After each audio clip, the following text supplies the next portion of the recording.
जय जिजाऊ, जय शिवराय. मित्रांनो, आज आपल्या सर्वांच्या समोर येण्याचं कारण असं आहे,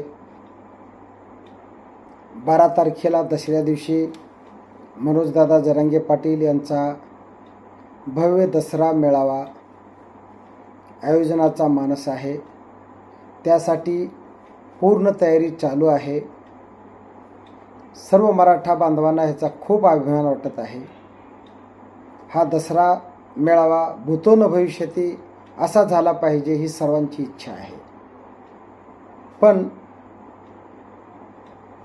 या ठिकाणी एक गोष्ट सर्वसाधारण मराठा बांधवांना खटकणारी अशी आहे. या दसरा मेळाव्यासाठी दादांच्या सोबती असलेले आमचे जे सर्व मावळे आहेत, त्या मावळ्यांनी थोडासा याबद्दल विचार करावा की हा दसरा मेळावा घेण्याचं कारण मराठा आरक्षण, कुणबीमधून मराठा आरक्षण काळाची गरज ओळखून दादांनी हा जो संघर्ष उभा केला आहे, त्या संघर्ष आता शेवटच्या टप्प्यात आला आहे. आपल्या या ठिकाणी जीत होणार आहे हे बरोबर आहे. दादा वेळोवेळी जनतेला सांगत आहेत, हा सर्वसाधारण गोरगरीब गरजवंत मराठ्याचा लढा आहे हे ते सर्वांना सांगत आहेत.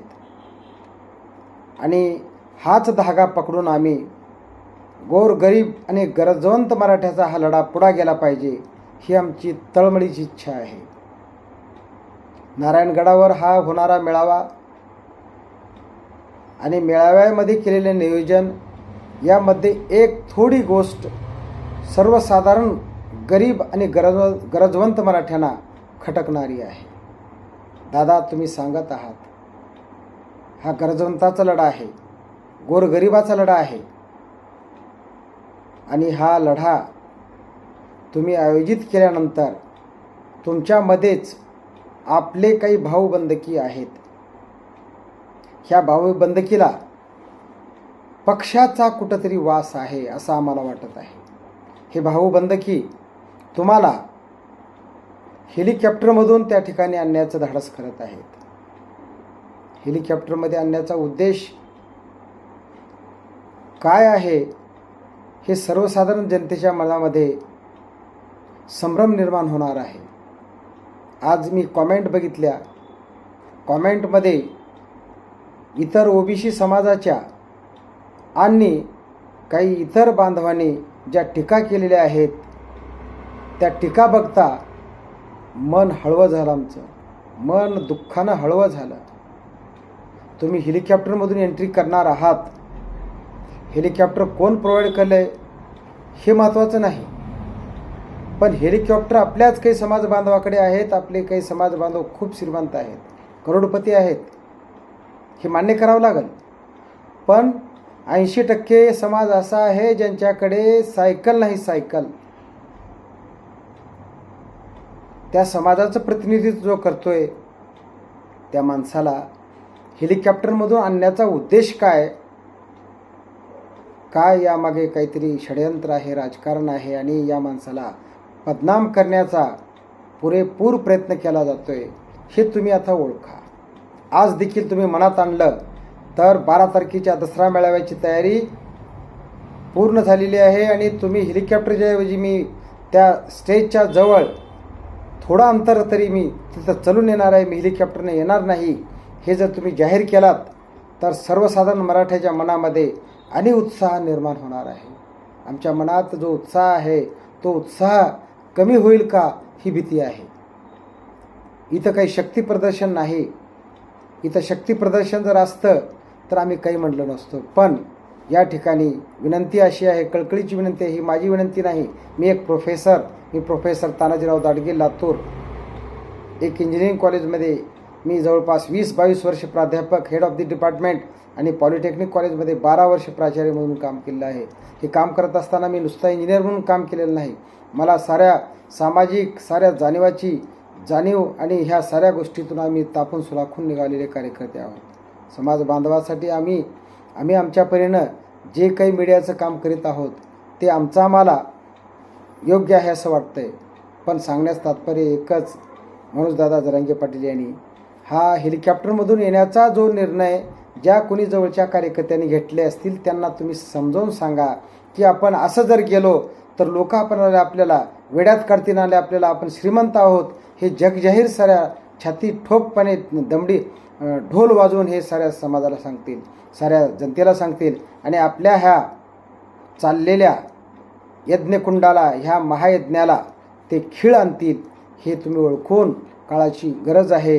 आज 8 तारीख आहे, 9, 10, 11, 12 4 दिवस आपल्याकडे वेळ आहे आणि तुम्ही आजच जर जाहीर केलात की मी हेलिकॉप्टरने येणार नाही, मी स्टेजच्या अर्धा किलोमीटरपासून कमीत कमी 100 मीटरपासून तरी मी आपल्या कार्यकर्त्यांनी दिलेल्या गाडीतून येईन आणि तिथून चलत येईन, हा जर तुम्ही निर्णय घेतलात तर कार्यकर्त्यांना आणि परत स्फुरण येईल आणि विरोधकाची या ठिकाणी जी आहे बोलण्याची जी आज मानसिकता बदललेली आहे ती मानसिकता कमी होईल.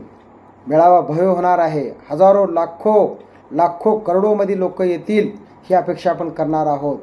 आज सोयाबीन काढण्याची शेवटच्या टप्प्यात आलेलं आहे, पेरणीच्या शेवटच्या टप्प्यात आलेलं आहे. पण दसऱ्या दिवशी सर्व समाज बांधव, सर्व मराठा समाज बांधव 1 दिवसाची सुट्टी काढून या कार्यक्रमाला येणार आहेत हे मान्य आहे. पण आम्हाला एकच वाईट वाटतंय की विरोधक आमच्यावर आज जी चिखलफेक करत आहेत. तुम्ही जर श्रीमंत आहात, तुम्ही जर हेलिकॉप्टरने येत असाल, विमानात येत असाल तर तुम्हाला आरक्षणाची काय गरज आहे असं हिणवलं जातंय. तर या ठिकाणी दादांनी याचा पुनर्विचार करावा आणि विरोधकाच्या शत्रूच्या चालीवर मात करावी. आज तुम्ही हेलिकॉप्टरने आलात, यात तुम्ही खूप काही बदल होईल असं मला वाटत नाही. पण तुम्ही जर चलत आलात तर साऱ्या समाज बांधवाच्या मनामध्ये आज जी रग आहे, आज जी जिद्द आहे, जी आज खुमखुमी आहे, आम्हाला आरक्षण मिळालंच पाहिजे, ही खुमखुमी आणखी दुगुणित होईल, चौगुणित होईल आणि वाढल असा माझा विश्वास आहे. मी कार्यकर्त्यांना, त्या सर्व कार्यकर्त्यांना ज्यांना हे पहिल्यांदा लक्षात आलेलं नाही पण हा डाव आपल्याला आपल्या अंगलट येणारा डाव आहे हे ओळखा, काळाची गरज आहे. आणि दादांच्या जवळ असलेल्या सर्व आमच्या समाज बांधवांनी हे विचार करून थोडंसं याचा निर्णय बदलावा अशी माझी कळकळीची विनंती आहे. आणि समाज बांधवाची या ठिकाणी मीच एकटा नाही, लाखो करोडो समाज बांधव आहेत, त्यांच्या मनात देखील या तुम्ही घेतलेल्या निर्णयाबद्दल कार्यकर्त्यांनो थोडंसं वाईट वाटत आहे. आणि विरोधकाची इथं चाल सक्सेस होण्याची शक्यता आहे.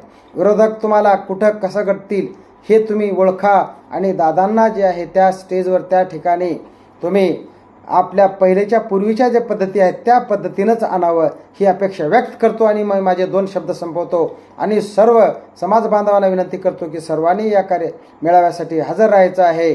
पण हजर राहत असताना सर्वांनी एखाद्या विरोधकानं आपल्यावर जर चिखलफेक केली तर या चिखलफेकीला देखील आपल्याला उत्तर द्यायचं आहे. एवढे बोलून मी माझे 2 शब्द संपवतो. जय हिंद, जय महाराष्ट्र, जय जिजाऊ.